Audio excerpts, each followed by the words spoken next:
We are not taking Amazon sellers. Is this a statement that you are used to hearing all of the time?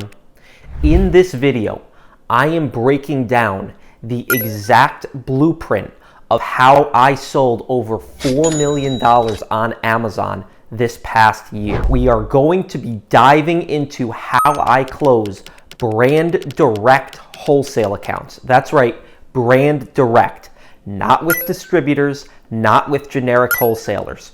We are going to go into detail and outline the exact blueprint that I use in order to close wholesale accounts with brands directly and then convert those wholesale accounts into exclusive agreements. This video is quite literally the only video you need to watch on YouTube in order to learn from an experienced seller exactly how to close wholesale accounts with brands and structure these deals so that they work for both you and the brand. Before we dive into it, if you guys enjoy these videos, make sure to hit that like button. When you hit the like button, it boosts the videos in the YouTube algorithm and it helps me make more valuable content for you guys. If you are not already subscribed to the channel, make sure to hit that subscribe button and hit the notification bell as well to stay up to date on all future content that I put out.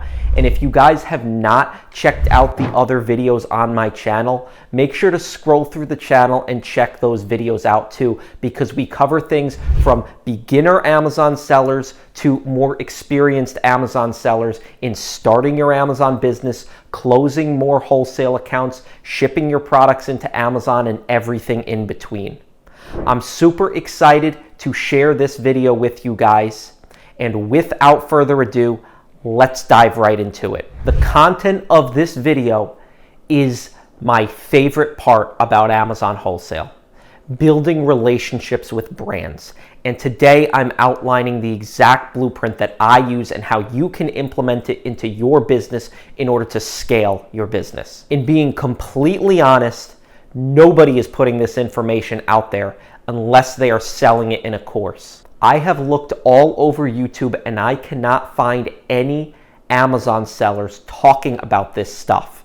And the reason for it is because it's hard, it's challenging, and not a lot of people succeed at it. But today, we are going to be diving in deep. This is a sales sequence of how you can take that supplier from a no, we're not working with Amazon sellers, to an exclusive agreement with you. So we'll be covering sales strategies, and we will be taking them and tying them in specifically with Amazon FBA Wholesale brand direct. I have the whiteboard behind me and we're going to dive right into it. So this is a step-by-step sequence. Step by step. I want to break this down on a rudimentary level so that a beginner Amazon seller can understand what we're talking about here. I also want to preface this by saying, if you are not sourcing the right kinds of companies, none of this will matter. You have to make sure your sourcing practices are in check. And what that means is we are contacting small to medium-sized companies. That doesn't mean we're contacting companies that don't sell a lot of product. We are contacting companies anywhere from $5 million in total gross annual sales to $20 million in total gross annual sales. And if you haven't checked out my other sourcing videos on the channel, I'll link one of my better ones up above, where you can find niche products and profitable brands to work with. So all of this is predicated on your sourcing practices being in check. So if you haven't watched the other video on how to source those suppliers, make sure to check that video out first and then come back to this video. First thing you are going to do when contacting brands is you're going to take the path of least resistance. And what this means is you are going to get your hands on that price list as quickly as possible. What's a price list? It's a list of products that you are going to take and compare to Amazon. You're going to determine what your costs are and analyze the sales and data analytics of the product to determine if it is a viable purchasing option. Now, your number one objective should not be to close an exclusive agreement with a company that you have never talked to before. It should be to get the price list and start working your way in. So we take the path of least resistance. And what that means is I always tell people that come to me and ask, the first thing you're going to do is say that you want to open a wholesale account. You're going to introduce yourself, the name of your company, who you are, what you do, and you're going to say you want to open a wholesale account. Now, when you open this sentence, nowhere in there should you start talking about that you want to sell their products on Amazon. You're going to call them, not email, and you're going to explain that you're an e-commerce company, and you're going to give a little bit more background about your business. But the first thing you're going to say is that you want to open a wholesale account. Now, from here, this is the question where we break off into a few different answers, right? When you explain to them what kind of company you are, e-commerce business, online-oriented business, they're going to, either be receptive to that, completely non-receptive, or somewhere in the middle. So, a yes, sure, they take anyone, right? And that might be reflective in the listing, right? So, there might be a bunch of sellers on the listing. Now, don't dismiss this. Just because it's easy to open a wholesale account does not mean you can't find profitable items. Yes, there might be more competition on those, but those are ones down the road that we'll explain later in the video. You can actually convert into exclusive agreements, right? So yes and no. Right? These are two complete opposite ends of the spectrum. Your yeses are, yes, we're interested, we're open to working with you. No, absolutely not. We want a brick and mortar store or an industry specific company, So in the middle, right, and I'm gonna mix up the markers here. So this is gonna be a long video. I know that anybody watching this video really wants to grow their Amazon business. So the real ones are watching this video because there's going to be a lot of hidden gems in this that nobody's talking about. Yes and no, and somewhere in the middle, right? The companies that are in the middle here, those are the ones that we are pursuing, right? And this is a range, right? It's a spectrum. So that doesn't necessarily mean, we're not looking at something maybe over here that's like closer to the no. But these are the ones that are the sweet spot that you can convince. They're 50-50. And the reason why I say over the phone, you have to make the call, is because by email, it's this or this. It's binary. You have no idea what their tonality is, what the background is, what their pain points are. You can't determine any of that by email. It's either a yes or it's a no, right? It's binary. So if you have a VA, right, outside the country, VAs are great, nothing wrong with them. But if you have a foreign VA contacting brands, you're not going to be able to compete with me or anybody else doing what we're doing. You're just not going to be able to. Because over email, you can only get one of two binary answers, right? So here is tonality. We can only get here by calling them, right? So I want to start with the yeses, right? Because the yes is fairly easy. So if they say yes to you, no problem. We've been to working with you. Okay. The first thing you're going to do is request them to send you a price list by email. From there, you're going to then be able to analyze the products on Amazon. If you guys haven't seen my other videos on how to analyze products on Amazon and make purchasing decisions, I've linked a video up above in order to do that. That's not what this video is about. So you're going to analyze your price list, determine what's profitable, what's selling, etc. And a lot of times you might find that products are not profitable, right? You might be sitting there scratching your head saying, how are these other sellers selling it at those prices? Well, from here, you can actually go back to the company and negotiate those pricing, right? Negotiate your costs on the item. And what you might have to do in order to get there is purchase at even a break-even level or low profit margin, right? So when I go back and negotiate my costs, right, oftentimes I will phrase it in a way that puts the value in their hands, right? I'm not saying give me a lower cost. I'm saying I'm analyzing the products based on the retail price that they're going for online. We are very interested in making a purchase, and we are serious about a commitment with the brand. What volume or what quantity do we have to go to in order to be here, right? And request a call, right? Say, hey, let's get on the phone and talk about this, right? Show that you're committed. And the way you show you're committed, your quantity purchase, right? They're not just going to give you a nice discount on a 20 unit purchase, right? You have to buy in volume in order to be competitive. Now, that being said, I always say place test orders, especially if you're a beginner Amazon seller. Place the test order first, and that might mean you purchase either at a really low profit or a break even, maybe even a small loss. I don't advocate, making big purchases at losses, but maybe a small loss just to test the waters, see how it sells, see if you get the buy box, and then go back and make your larger volume purchase, right? So you can go back to them and negotiate the costs, and your leverage goes up on this as you build the relationship with that supplier. So we've gotten our price list, and maybe we've added a product, and that's great. And we're going to come back to this because we're going to talk about how we can circle this back into an exclusive agreement, right? I want to just cover the no's for a second, right? The ones that, because you're going to be spending 90% of your time here, right? You're going to be spending 90% of your time listening to this, right? And it can get exhausting after a while. I mean, I've contacted thousands of brands. This has become second nature to me. I actually want to hear this, right?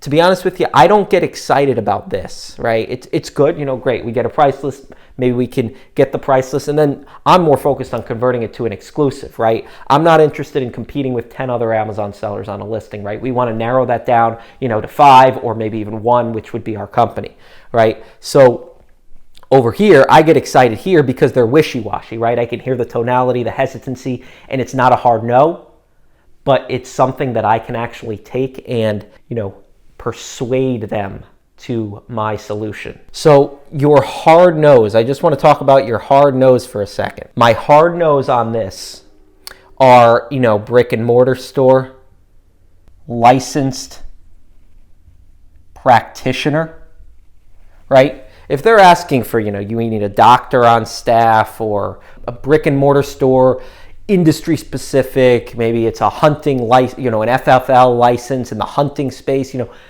these are things that without jumping through several hoops, you probably don't have, and you probably don't have the time to do, right? I would rather teach you how to arrive at the end goal, through this method that we're going to talk about, rather than have you, pursue brick and mortar stores and things of that nature, right? I'm not saying you can't use these things, right?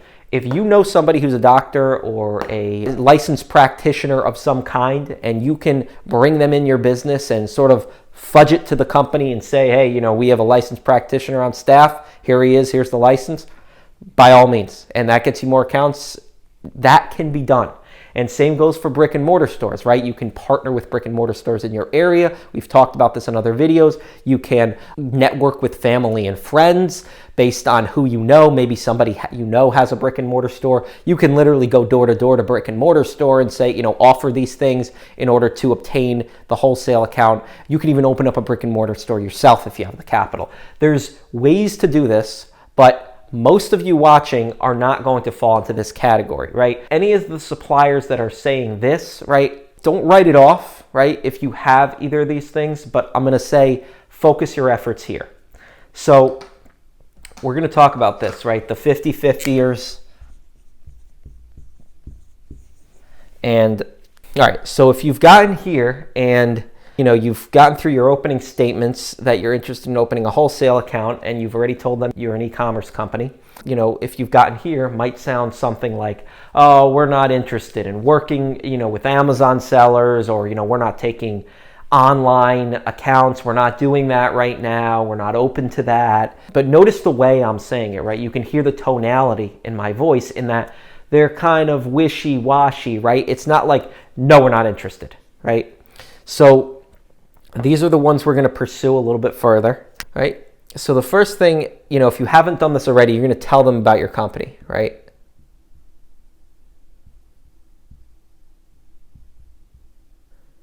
You're going to explain to them, your e-commerce oriented company, you stock product. That's very valuable to suppliers, right? A lot of suppliers right here will just associate the fact that you sell online with drop shipping. And that is not ideal because you're not drop shipping. You're stocking the inventory. You're purchasing it ahead of time, right? And because of that, that's value, right? Suppliers like working with stocking distributors. Tell them about your company, that you're stocking product, at your facility, here in whatever state you're in, right? Giving them location, giving them, more things to legitimize your business, right? And then, once you start talking about online sales or, more specifically Amazon, just ask them why, right? This is your calibrated question, which is, do you mind if I ask the reason for not working with e-commerce companies? Or I'll even say, I totally understand that. It makes perfect sense. Do you mind if I ask the reason? You're validating their position, right? And then you're uncovering a little bit more information.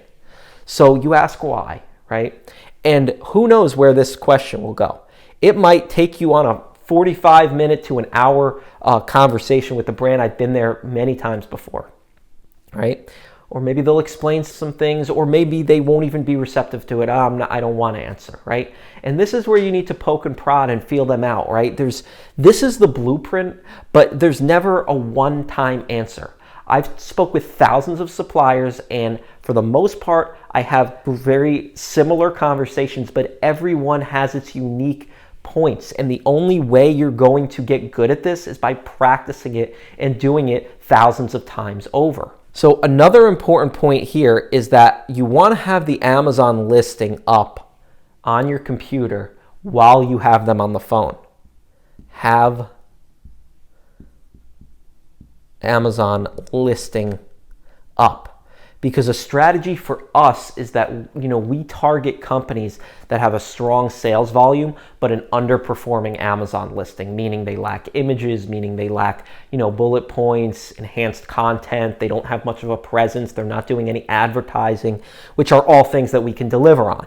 So, oftentimes those are the brands we focus on. I'm not saying we don't contact brands that have a fairly strong presence on Amazon and already doing some of those things. Maybe they're not totally optimized, but this is where I know I can provide value because we've done it before, right?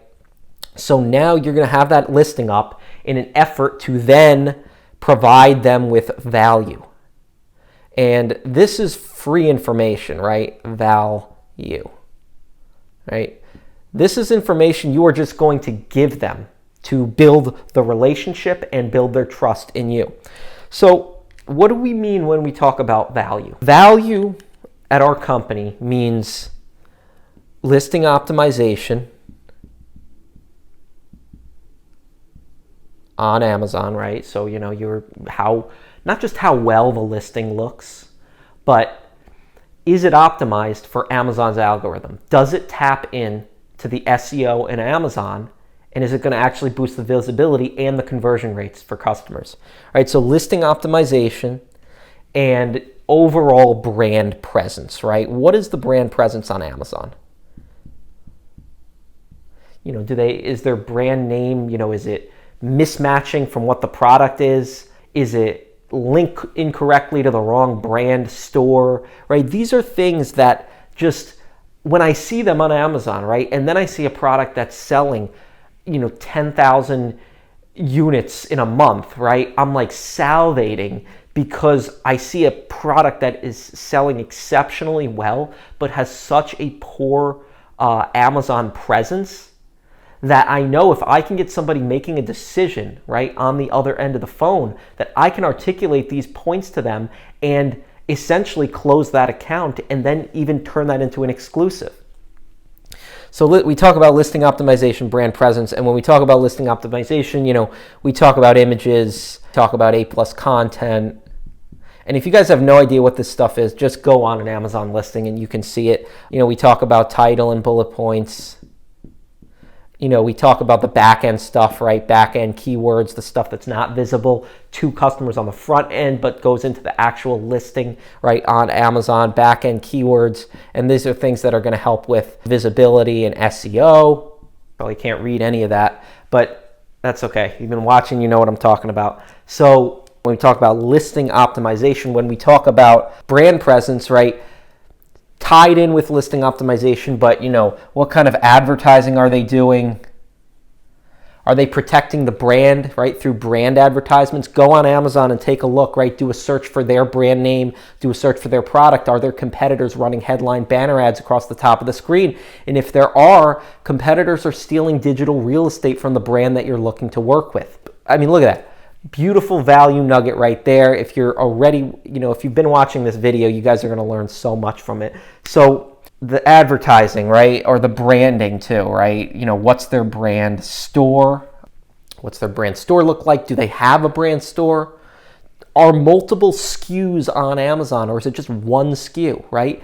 That's another great value prop, is that you can actually help them launch multiple SKUs on Amazon, right? Suppliers love hearing that. You want to use the return that from the current sales product that's selling well on Amazon. You still want to have that product so that you can use the profits from that product in order to invest it and help them launch new SKUs on Amazon, which builds the overall brand presence, not just on Amazon, but across all platforms, right? Let's not forget this value bomb, in that when you build a brand's presence on Amazon, that has a trickle-down effect across multiple distribution channels. It's going to help their website. It's going to help other distribution channels, brick and mortar stores, right? You're building the brand presence because Amazon is the #1 e-commerce platform in the world. So oftentimes why brands can't get past this, or why you can't get them past this, rather, is because in articulating your points, you are not helping them understand that they are sitting in a bad situation, right? Their status quo tactics is what's perpetuating the issue. Bad actors, map violators, sellers that are not doing anything in terms of advertising, building the brand. They're not optimizing the listing. They're not doing any of that. But, they're just purchasing from them, which is fine, right? You never want to dismiss that. There's nothing wrong with that. Or that maybe they're longtime customers. Again, nothing wrong with that. But at our company, we take brands to the next level. I'm phrasing this as myself being in the power position in our company, right? We hand select the brands that we work with. So this is the way you need to spin the conversation, in that articulate it, especially in the tonality of speaking with the brand, and that make them, almost feel like they're missing out on something.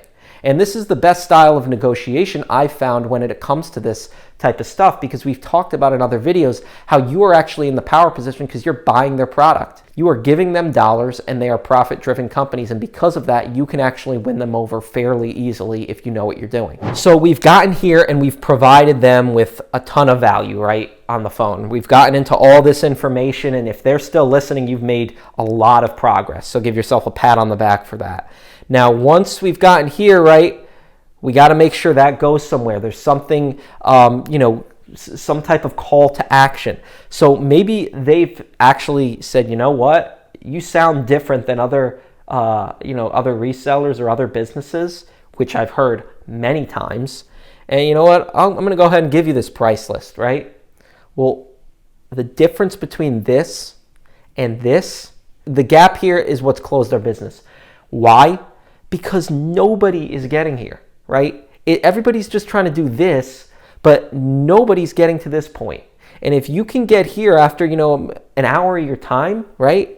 Now you're locked in. You're on an account. Chances are the product's much more profitable than here because there's way less competition, right? And you can actually, and you've already planted in their mind here what kind of business you are, right? What kind of business owner you are, what your company stands for, and your values, right? Because you've given them a ton of free information and you sound like you know what the hell you're talking about. So we will try to convert this to exclusives, but I'm not going to talk about exclusives just yet. So if they're still wishy-washy, right, at this point, we don't have to make a decision today. or I'm not expecting you to make a decision today. And I completely understand your inclination to limit the resellers on Amazon. It makes perfect sense. But what I'd like to do, if it's okay, is I'd like to send you an outline of not just the summary of what we discussed today, but more detail specific to your brand on Amazon. And then you get their email address. And from here, you send them that information, right? This is your value outline, right? Or your, proposal, but it's not a formal proposal. It's more of an informal proposal, right? So you're going to send all that to them, and you're going to continue to follow up with them, maybe once every 2 weeks, depending on how the call went, right? I can't tell you follow up with them every week, follow up with them every month. So there's some suppliers I follow up with every 2 weeks.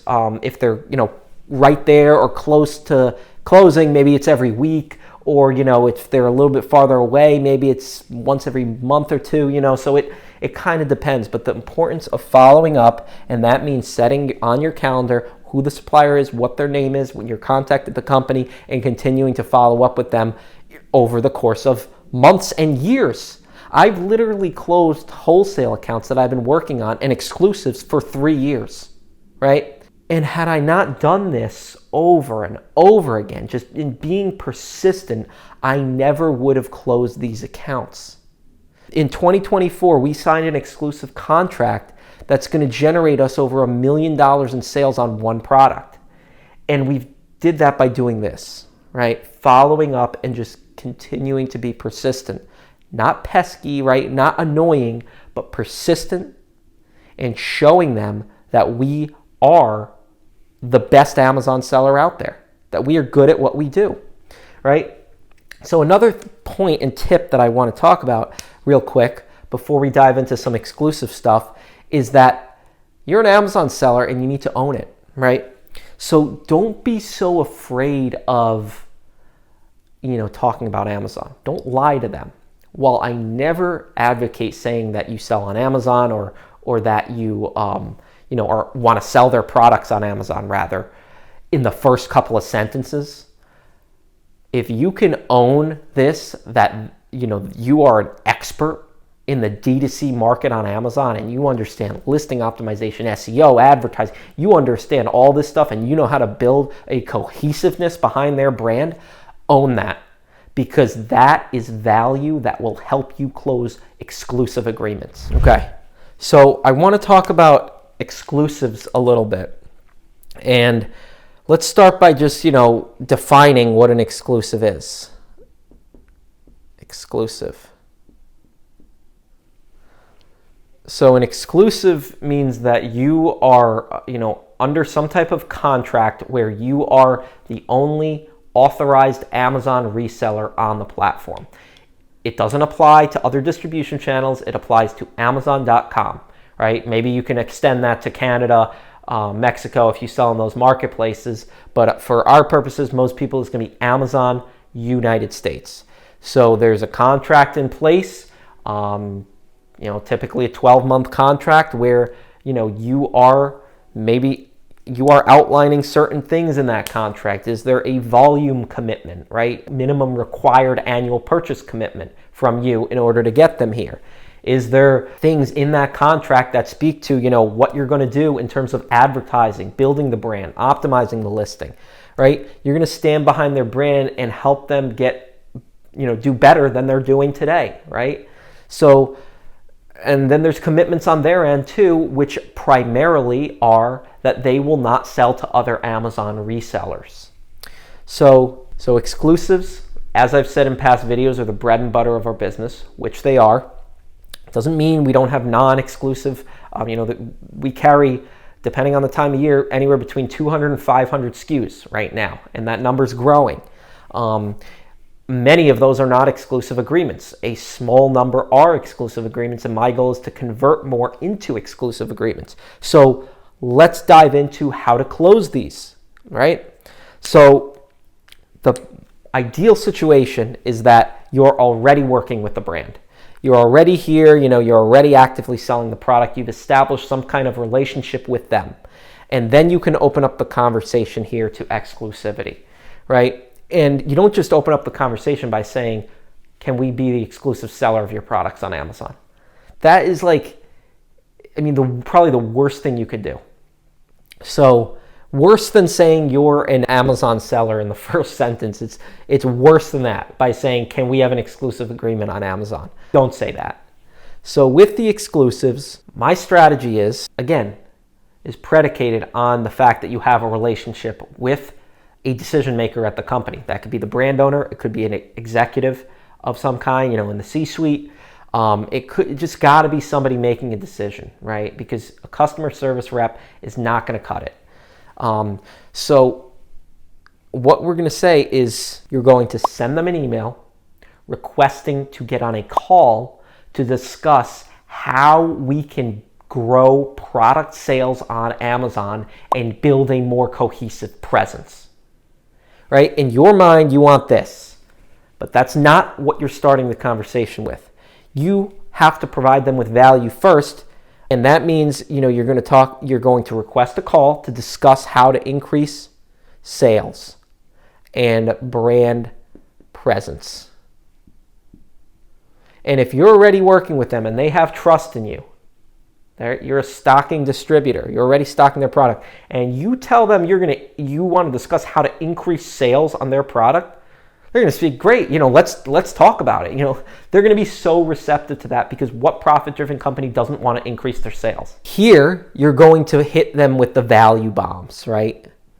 Again, right? And maybe you didn't get into everything here on the first because it was a little bit premature. This is where you're going to just blow it out of the park with value bombs.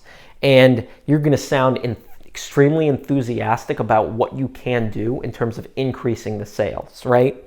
And once you've shared all this information, which we've talked about here, these are the main value bombs. So in case anybody watching this video saying, he's brushing over it, we went into detail 20 minutes ago about all the value bombs on Amazon. So over here, we're going to deliver on more of this and expand on this on Amazon, and we're going to help them understand how you can take their brand to the next level. I also want to just say, in terms of the duration and timeline of when you fire off and seek that exclusive agreement, it depends, but generally speaking, you're probably already working with them, for at least 6 months, right? Can you do it before? Sure. Can you do it on the first call? I've done it where I've, gotten it on the first call, but it happens here most likely.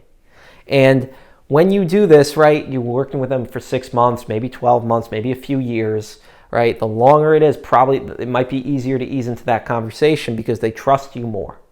So we're here, and once we've delivered those value bombs, we're now going to, right, there will be a certain point in that conversation where it goes, it starts to slow down and goes quiet, right? Because it's like we're both kind of wondering what's next. And when I'm on the phone with the supplier, I will let that silence sort of sink in, right? I've made mistakes in the past where I've oversold, but when you hit them with all this information and, you're enthusiastic about it and you're convicting in the way you say it and you know what the hell you're talking about, let that sit for a minute and let them breathe in what you just discussed with them. Let that sink in, because it's going to resonate with them, and it's really going to be a powerful, situation. Hard to explain it because it's almost an intuitive thing where, that you finish kind of explaining everything and they're silent and everybody's kind of wondering, all right, what now? What's next, right? And that's where you're going to come in here and discuss and talk about the structure of your company and how you can get to this, right? We've already established that we all want this. We want to increase the sales, increase the brand presence. Now we just got to figure out what's an effective way of doing that.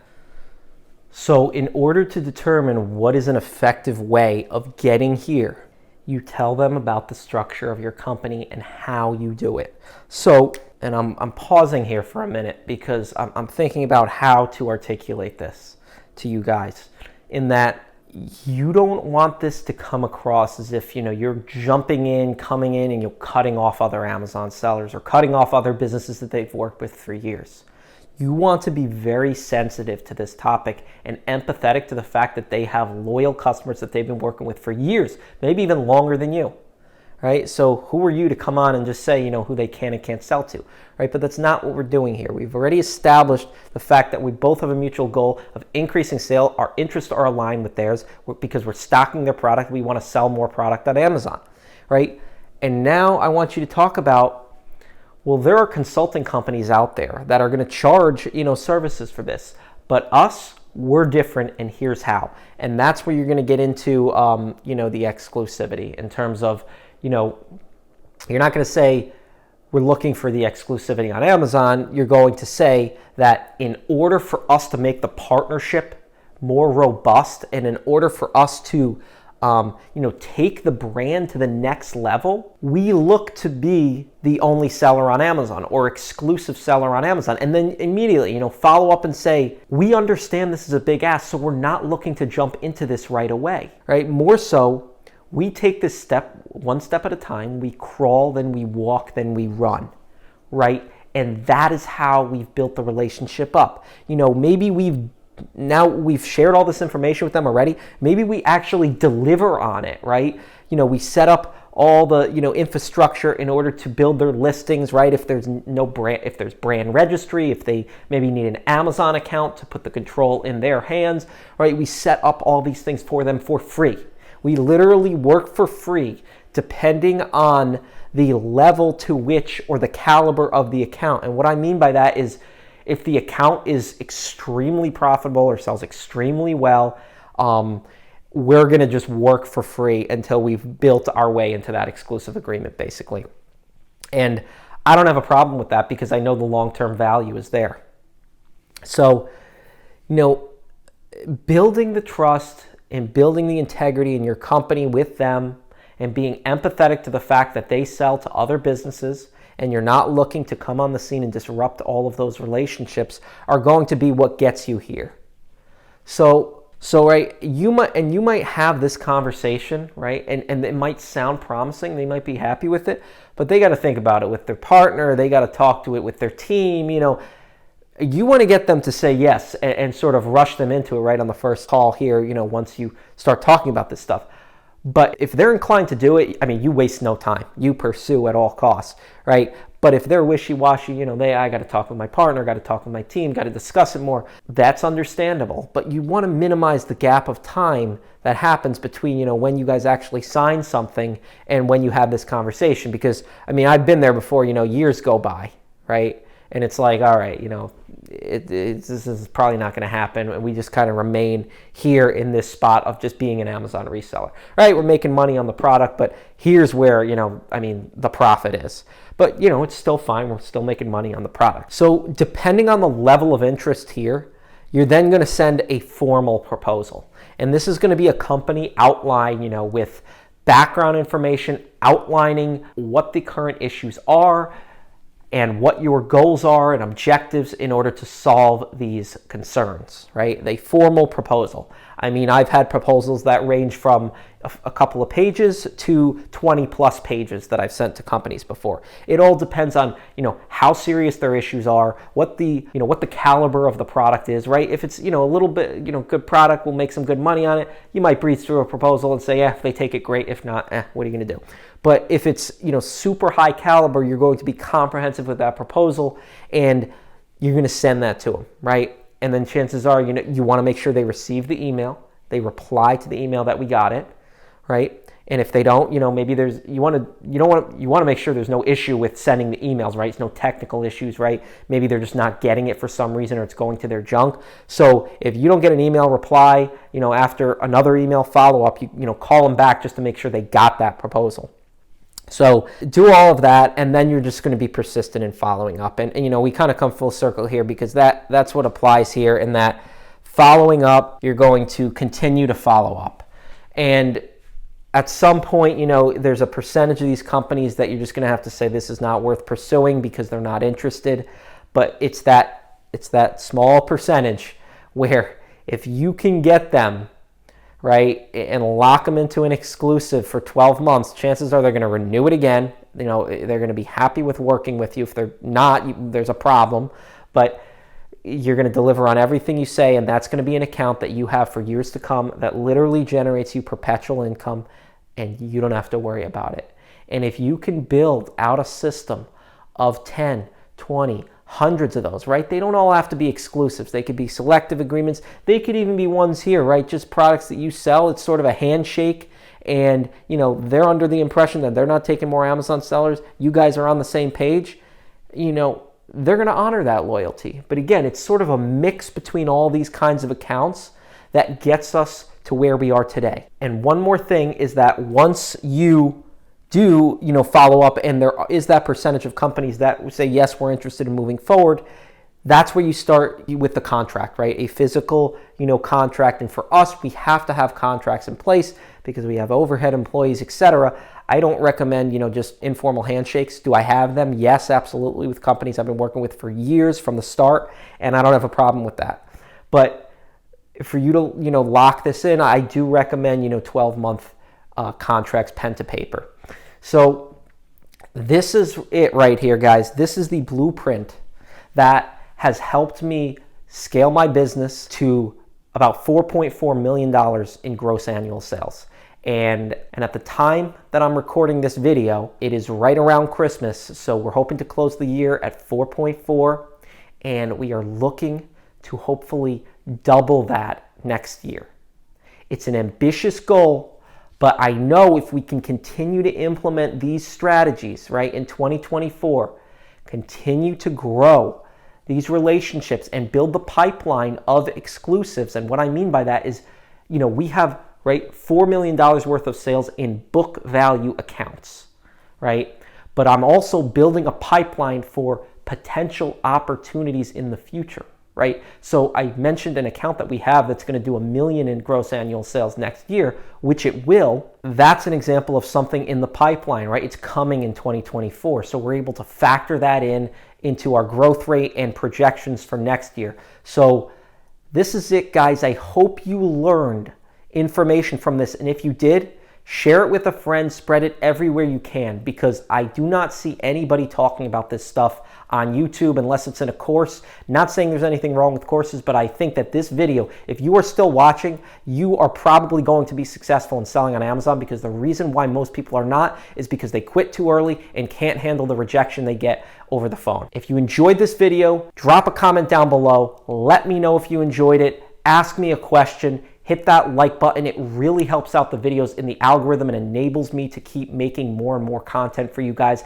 Hit that subscribe button and notification bell if you want to stay up to date on all future content that I put out. And if you guys haven't checked out the other videos on my channel, make sure to scroll through the channel and check them out. We go into details about starting your Amazon business, building relationships with suppliers, how to source profitable inventory, and everything in between. Thank you guys so much for watching this video. I've really enjoyed sharing the information with you. This is the most passionate part of the business for me and the part that I enjoy the most. Share it with a friend. Thanks for watching. Stay safe, stay healthy, and we will see you next time.